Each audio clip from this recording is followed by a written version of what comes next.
Hello students, welcome to my YouTube channel P chemistry classes.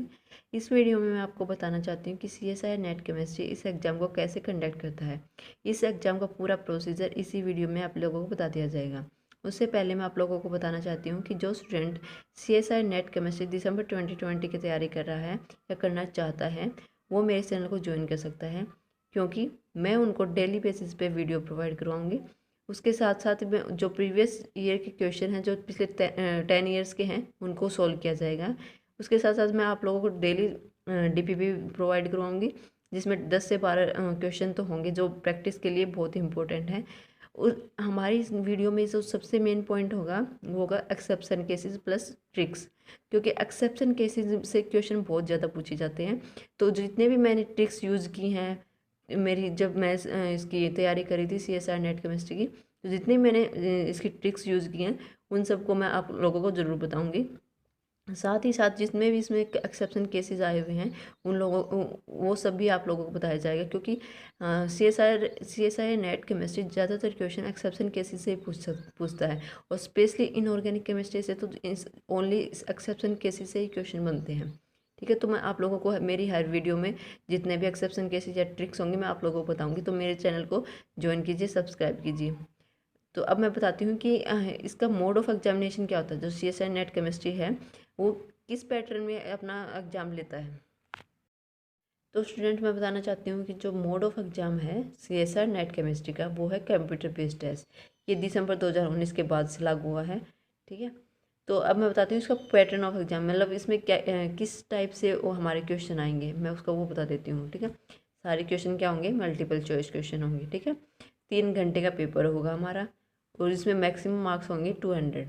200 number का paper होगा जो 3 घंटे के लिए होगा, और उसके बीच में कोई भी ब्रेक नहीं होगा। ठीक है, तो अब ये जो हमारा एग्ज़ाम है 3 पार्ट में डिवाइडेड होगा, पार्ट ए, पार्ट बी और पार्ट सी। पार्ट ए में कौन सा आता है, न्यूमेरिकल एप्टीट्यूड आएगा। ठीक है, न्यूमेरिकल जो मैथमेटिकल पोर्शन से होगा ज़्यादातर, तो वो आएगा। और पार्ट बी में क्या होगा, हमारी तीनों केमिस्ट्री होंगी, इनऑर्गेनिक केमिस्ट्री भी, फिजिकल भी और ऑर्गेनिक भी। पार्ट सी में भी क्या होगा, इनऑर्गेनिक केमिस्ट्री भी, फिजिकल भी और ऑर्गेनिक भी। तो अब मैं बताना चाहती हूँ कि पहले जो पेपर बेस्ड टेस्ट था और CBT में क्या डिफरेंस आया इनमें। जो पेपर बेस्ड टेस्ट था उसमें क्या होता था कि पहले स्टार्टिंग में इसके क्वेश्चन आ जाते थे न्यूमेरिकल एप्टीट्यूड के। फिर आता था पार्ट बी। पार्ट बी में क्या होता, सबसे पहले क्या आते थे, ऑर्गेनिक के क्वेश्चन आते थे, फिर इनऑर्गेनिक के क्वेश्चन आ जाते थे, फिर फिजिकल के। मतलब जितने भी क्वेश्चन थे वो सेपरेटेड थे।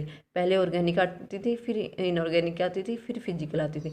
ऐसे ही पार्ट सी में था, पहले ऑर्गेनिक आती थी, फिर इनऑर्गेनिक आती थी, फिर फिजिकल आती थी।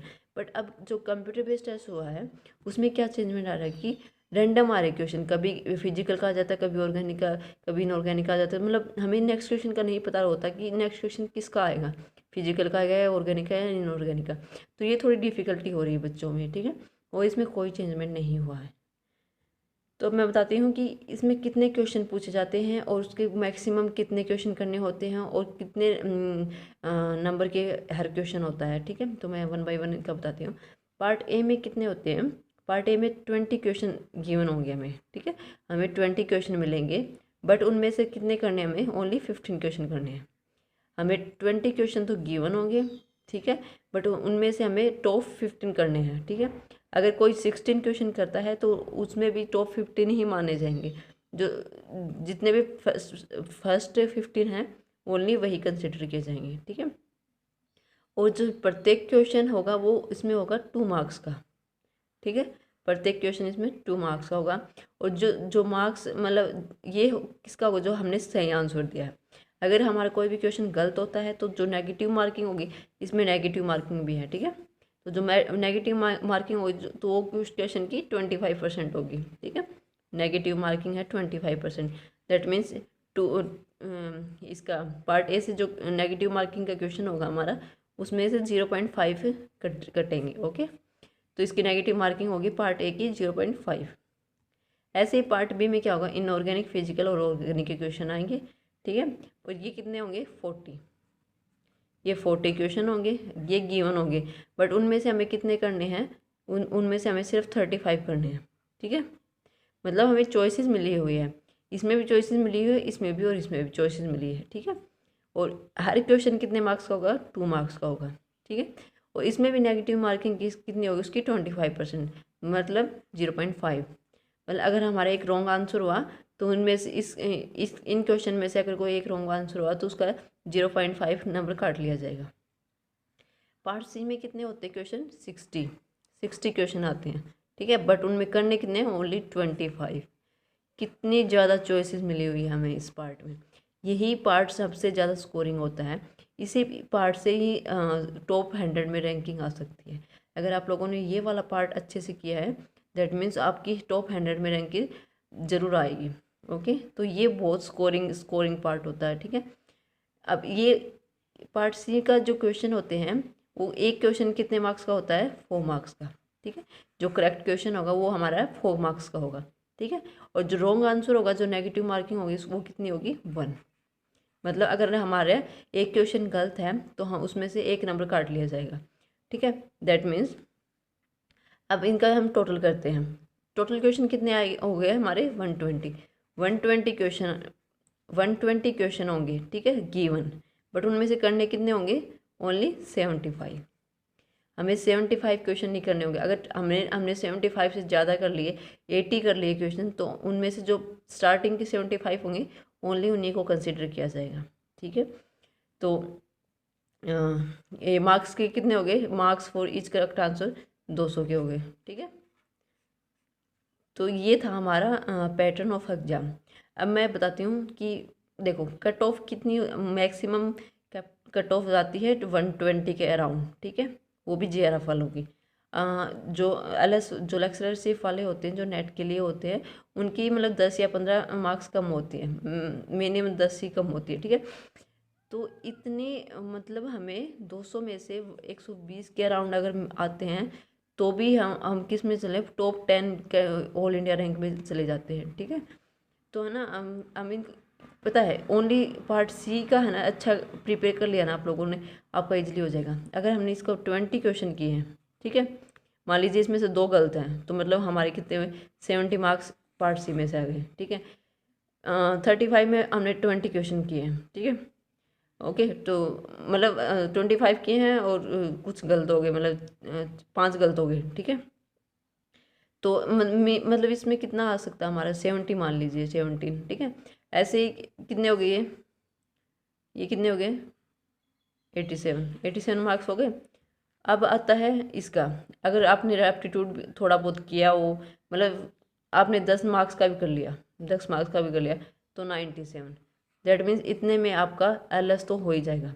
बट मैं आपको बता देना चाहती हूँ कि जो दिसंबर का और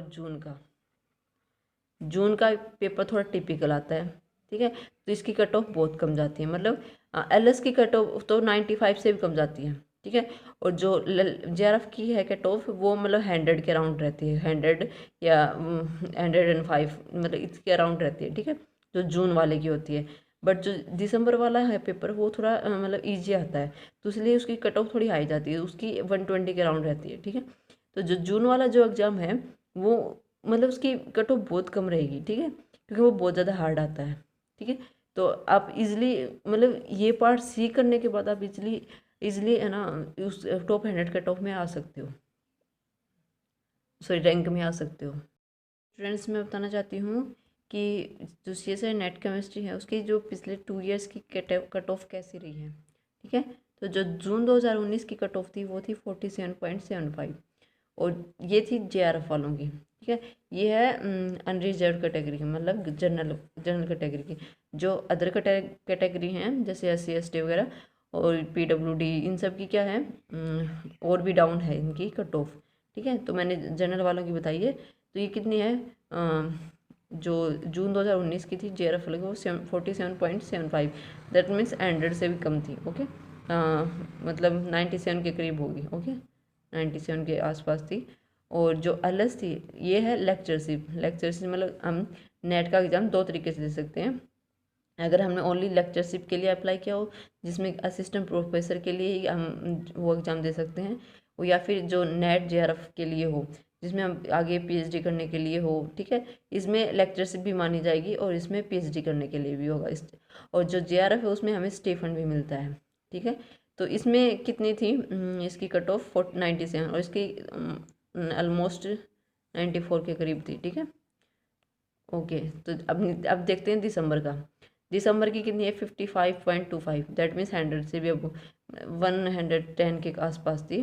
और इसकी कितनी थी मतलब 99 के करीब थी। ओके, देखो मैंने क्या बताया था, जो जून का एग्ज़ाम होता है और जो दिसंबर का एग्ज़ाम होता है उसमें बहुत ज़्यादा डिफरेंस होता है। इसकी कट ऑफ बहुत लो होती है और इसकी कट ऑफ बहुत ज़्यादा हाई होती है।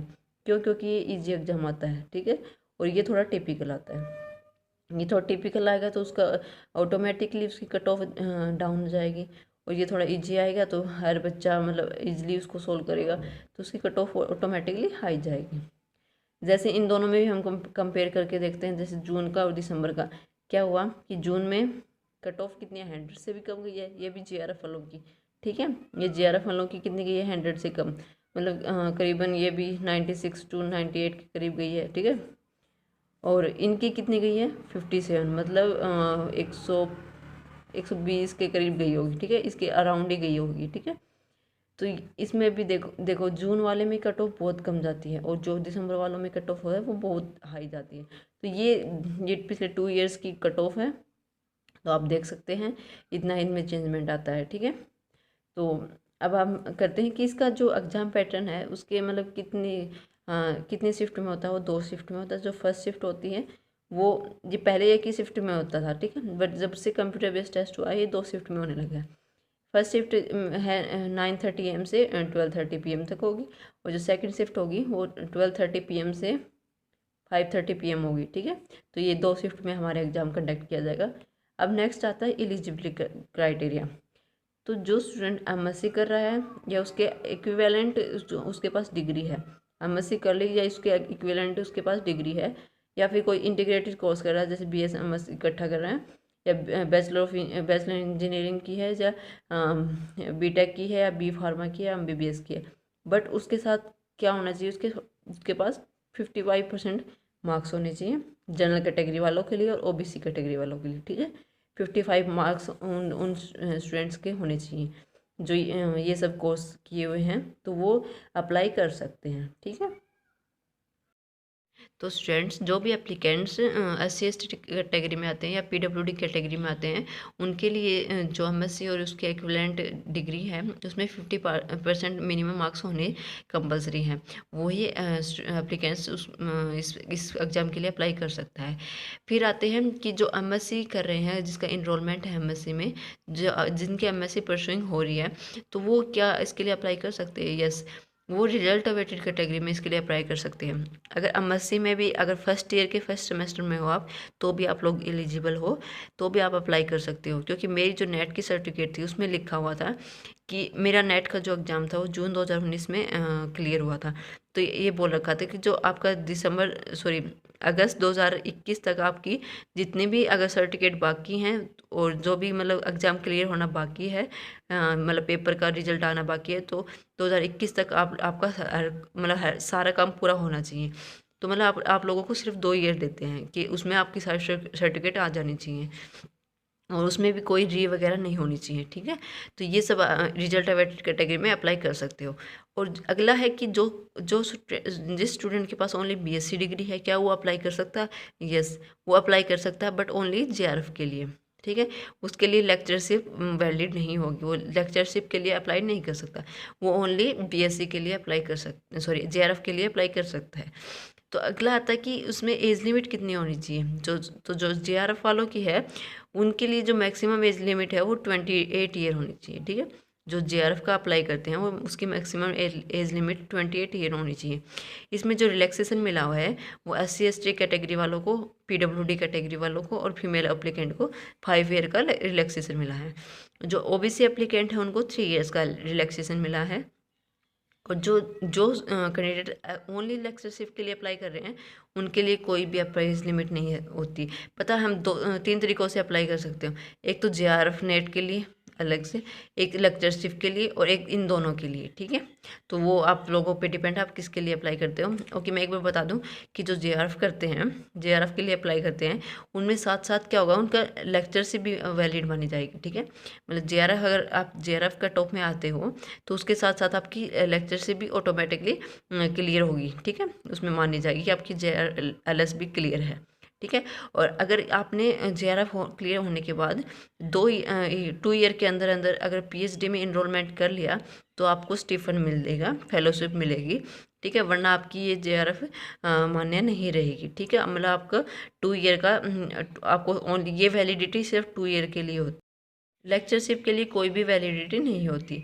नेक्स्ट है सिलेबस का। सिलेबस का मैं अलग से एक वीडियो में आप सबको बता दूंगी, अच्छे से करवाऊंगी। उसमें मतलब हर जितने भी पॉइंट होंगे कि इम्पोर्टेंट इसमें कौन सा है, तो सारा सिलेबस मैं नेक्स्ट वीडियो में बताऊंगी, ठीक है। तो जो स्टूडेंट अगर मेरे यूट्यूब चैनल को ज्वाइन करना चाहते हैं ताकि दिसंबर 2020 की अच्छे से तैयारी कर सके, मैं उन सबको स्टडी मटेरियल प्रोवाइड करवाऊंगी, नोट्स बनवाऊंगी और DPP प्रोवाइड करवाऊंगी। तो जो भी स्टूडेंट इच्छुक हो ज्वाइन करने का तो मेरे चैनल को सब्सक्राइब करें, मैं उनको डेली वीडियो दूंगी, ठीक है। तो आई जस्ट होप आप सबको ये सब समझ में आया होगा, आपने इस पूरे इसके पैटर्न को समझ लिया होगा। तो मेरे इस चैनल को सब्सक्राइब करें, लाइक करें और अपने दोस्तों को शेयर करें। Thank you.